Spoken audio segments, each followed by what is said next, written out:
Blackstone Audio presents The Road to Serfdom, the Definitive Edition, Text and Documents, by F.A. Hayek.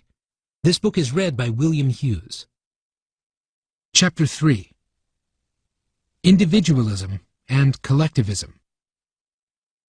The socialists believe in two things which are absolutely different and perhaps even contradictory: freedom and organization. Elie Alevi. Before we can progress with our main problem, an obstacle has yet to be surmounted.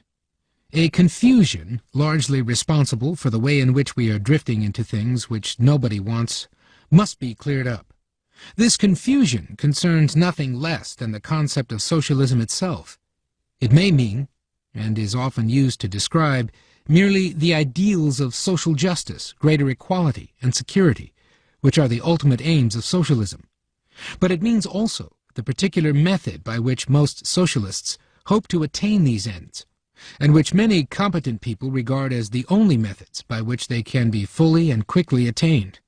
In this sense, socialism means the abolition of private enterprise, of private ownership of the means of production, and the creation of a system of planned economy in which the entrepreneur working for profit is replaced by a central planning body. There are many people who call themselves socialists, although they care only about the first, who fervently believe in those ultimate aims of socialism, but neither care nor understand how they can be achieved, and who are merely certain that they must be achieved, whatever the cost. But to nearly all those to whom socialism is not merely a hope, but an object of practical politics, the characteristic methods of modern socialism are as essential as the ends themselves. Many people, on the other hand, who value the ultimate ends of socialism no less than the socialists, refuse to support socialism because of the dangers to other values they see in the methods proposed by the socialists.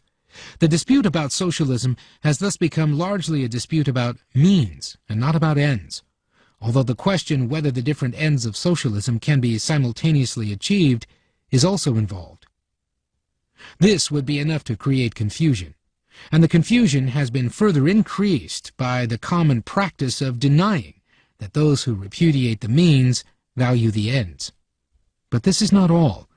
The situation is still more complicated by the fact that the same means, the economic planning, which is the prime instrument of socialist reform, can be used for many other purposes.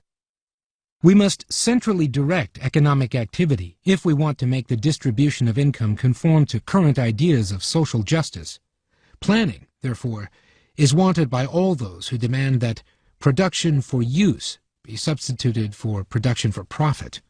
But such planning is no less indispensable if the distribution of incomes is to be regulated in a way which to us appears to be the opposite of just.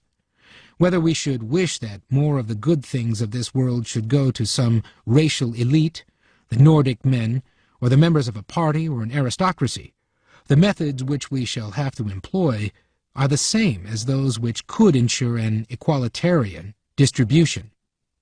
It may, perhaps, seem unfair to use the term socialism to describe its methods rather than its aims, to use for a particular method a term which for many people stands for an ultimate ideal.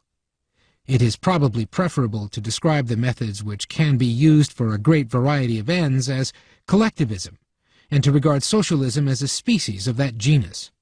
Yet, although to most socialists only one species of collectivism will represent true socialism, it must always be remembered that socialism is a species of collectivism, and that, therefore, everything which is true of collectivism as such must apply also to socialism. Nearly all the points which are disputed between socialists and liberals concern the methods common to all forms of collectivism, and not the particular ends for which socialists want to use them. And all the consequences with which we shall be concerned in this book follow from the methods of collectivism irrespective of the ends for which they are used. It must also not be forgotten that socialism is not only by far the most important species of collectivism or planning, but that it is socialism which has persuaded liberal-minded people to submit once more to that regimentation of economic life which they had overthrown because, in the words of Adam Smith, it puts governments in a position where, To support themselves, they are obliged to be oppressive and tyrannical.